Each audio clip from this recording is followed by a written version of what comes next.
Right guys, welcome back to a new series. It's a non-Minecraft series, and today I'm just going to be on foothead predicting the Barclays Premier League team of the season. So, I've wrote them down here, and I'm going to go through all of them with my ideas. I'm probably going to call this one IMO, or in my opinion. I'm just going to... You'll see what it'd be like throughout the weeks.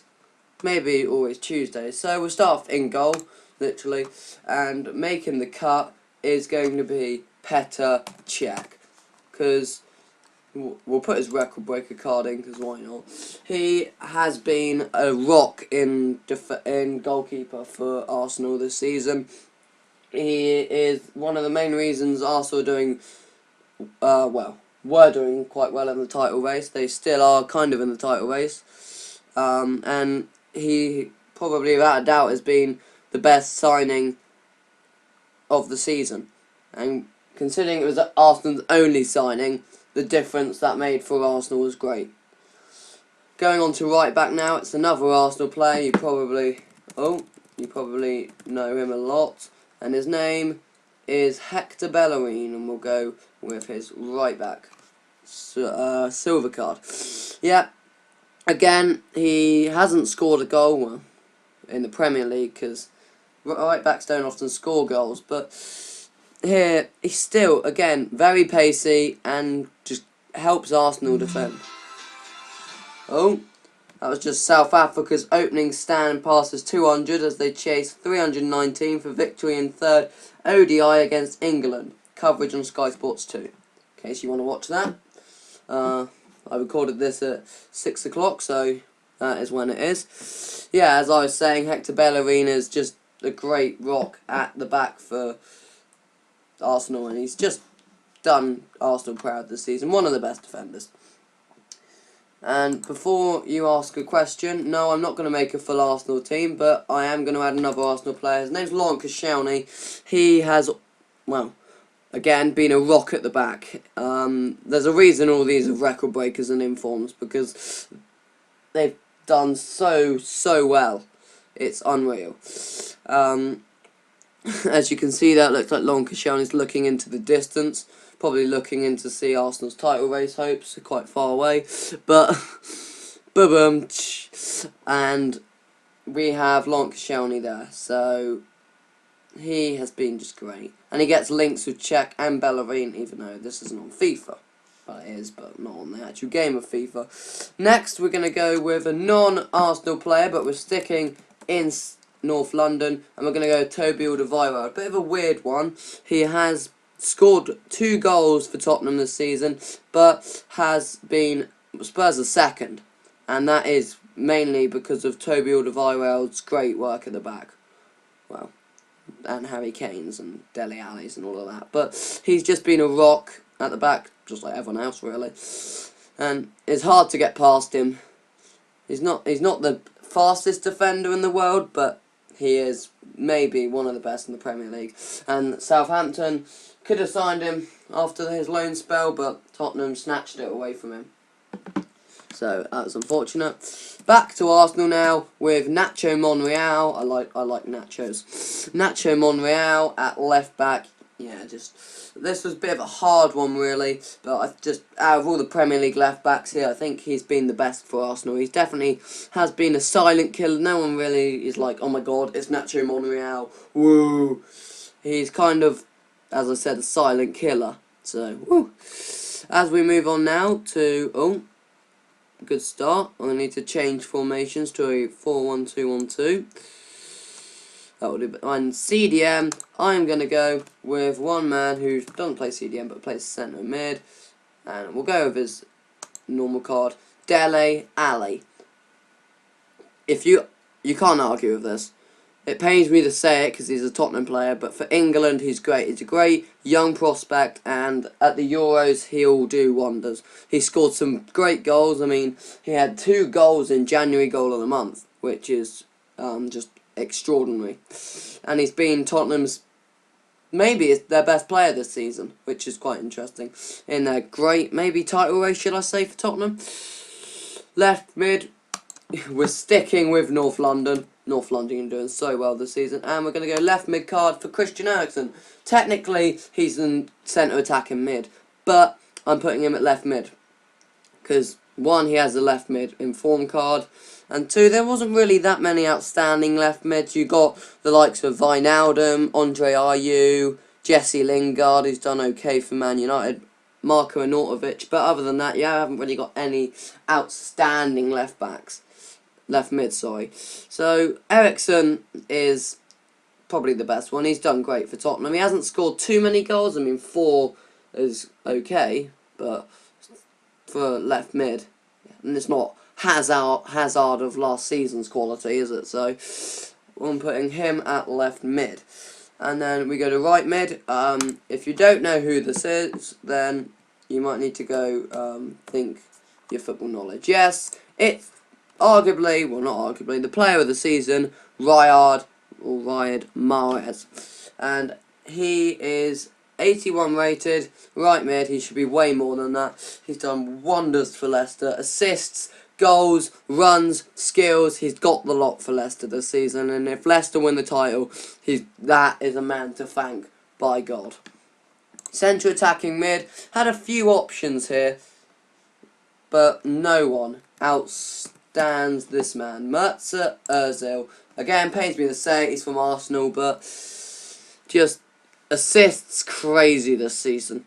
If you need a homework done, he will assist you with it. That's how crazy he is with assists. Yeah, I'll do admit, his face is a bit, you know, on the, I wouldn't say on the beautiful side, but, you know, it's okay, I suppose. It's only the eyes. People call him bog eyes, but with vision like he's got this season to pick out the passes, yeah, you can call him bog eyes all he likes. I think that's a compliment for him this season. And, right, we'll get over the easiest one of the lot. Jamie Vardy, scoring goals, left, right and centre. Record breaker like Petr Cech, scoring in 11 consecutive Premier League games. Scoring wonder goals like he did against Liverpool. He gets a good link with Riyad Mahrez. And he is just beautiful. So that is him this season.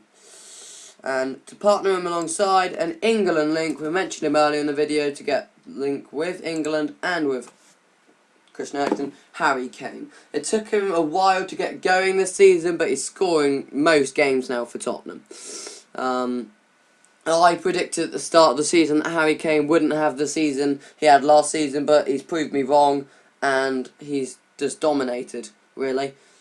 But I know it's hard when you're playing so well and you get called probably the second best England striker in the league at the moment, behind Jamie Vardy. It's quite hard, but he'll take that. So we've got some good players, Dele Alli, Jamie Vardy and Harry Kane for the Euros for England. So hopefully that gets us some success. Subs now. I had 2 choices for goalkeeper, and I'm not biased, but I have gone with my man David De Gea. He was outstanding against Chelsea recently. He was just amazing.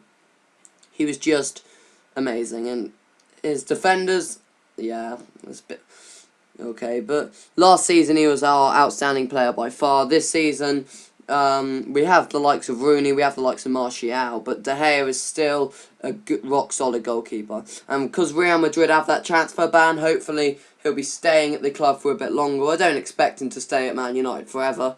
I wouldn't if I was a goalkeeper of his quality and Real Madrid was sniffing up me.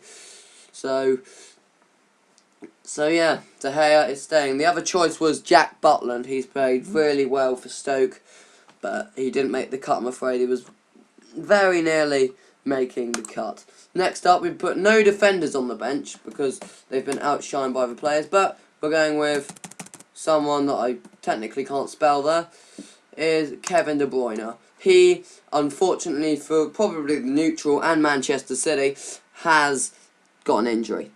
But before he got injured, he went on fire. Literally on fire. He hit the ground running at Manchester City with goals and assists. Yes, he had a tiny dry patch before he got injured in that game against Everton in the League Cup. But is still very, very good. And he's probably been on par with Aguero for Manchester City Player of the Season. Maybe beating Aguero due to injuries. So, and he is just fantastic. And for Chelsea to get rid of him, like they did when he was so young, like Man United did with Pogba, is just embarrassing for Chelsea, especially in Chelsea's position. And next is a bit of an interesting one. I don't think he has an inform. Yes, he does. He has one inform. It's Aaron Ramsey, back to Arsenal now, and he's just been a great passing machine for Arsenal in midfield. Of course, Ozil got all the assists, but he's scoring goals secretly and getting assists. Unfortunately, every time he scores a goal, a big name dies. Although Terry Wogan passed away recently, and Aaron Ramsey didn't score, so that's an exception. But likes of Alan Rickman, David Bowie, all of them are part of the Ramsey curse. On now, and this is probably maybe the most arguable one of the lot, and it is a man for Leicester by the name of N'Golo Kante. Yes, he hasn't outstandingly done anything, but he has been just the heart of that midfield for Leicester. Without it, it probably would Leicester would still be quite high, but I don't think would be first. He has been good as anything really. You pass it, it's just fantastic. It is beautiful. Next, we're gonna go with a man who's got injured, but still I'm going to add him on the list. It is none other than West Ham's Dimitri Payet. Assists, goals, you name it, he's got it. I remember when watching the West Ham-Liverpool game on BT Sport, he was just came back from injury and skilled like 2 people in like under a minute. It was just a great way to see him back, and is an exciting player to watch. Even if you hate West Ham, he is just so good to watch, and I sometimes actually watch a West Ham game just to see Dimitri Payet. But the only reason he hasn't made it in the team is probably because Ozil's done a bit better than him, and that he has just done well. But his injury, yeah, that was a shame. But end of the day, he's still going to make the cut. Everyone's saying who's better, Ozil and Payet. Payet would have won in any case this season, except Mesut Ozil has been just a tank. 2 left, and both of these are strikers. And next we're going to go with an Everton one. Again, I can't spell. We're going to go, no, not going to go Modric, we're going to go Romelu Lukaku. Because, why not? He is a great Belgium striker. So, he's quite young. I think he, don't know the stats, but I think he's under 23 and scored 50 goals in the Premier League in like the least amount of time or something. Something like that. Correct me in the comment section if I got it wrong, but he's had a tiny dry patch, but other than that, he's been scoring constantly. There was actually one point, I think, where he scored in like 7 consecutive games after the Vardy record, and everyone was like, whoa, Jamie Vardy better watch out. But no, Lukaku's not having a party just yet. And final one, a man who has scored a lot of goals in 2015, not doing as well in 2016, is Odio Halo, or Igalo as I call him, for Watford. He has been Watford's best player by far. Deeney's been passing to him, and he's just been slotting them home left, right and centre. Another player having a bit of a dry patch this season. So that is Watford's best player by far. And Watford are mid-table, a bit higher than mid-table, I think. Yeah, they're mid-table. So, yeah. And he's the reason why they're not fighting for relegation this season, along with the likes of their goalkeeper Gomez and their striker Troy Deeney. So, that is my list. If you have any suggestions or disagreements, leave them in the comment section. And I will see you next week for another beautiful IMO video. So, that's just my list. That's my starting 11. Thank you, and goodbye. And I hope you've enjoyed the video. Oh, and just one thing before I leave you is that it's just been fantastic to have your like mini support, should I say. So yeah. I know I'm not like, oh my god, 1 million subscribers, but yeah. Thanks for your support, and I hope to entertain you in the future. See ya.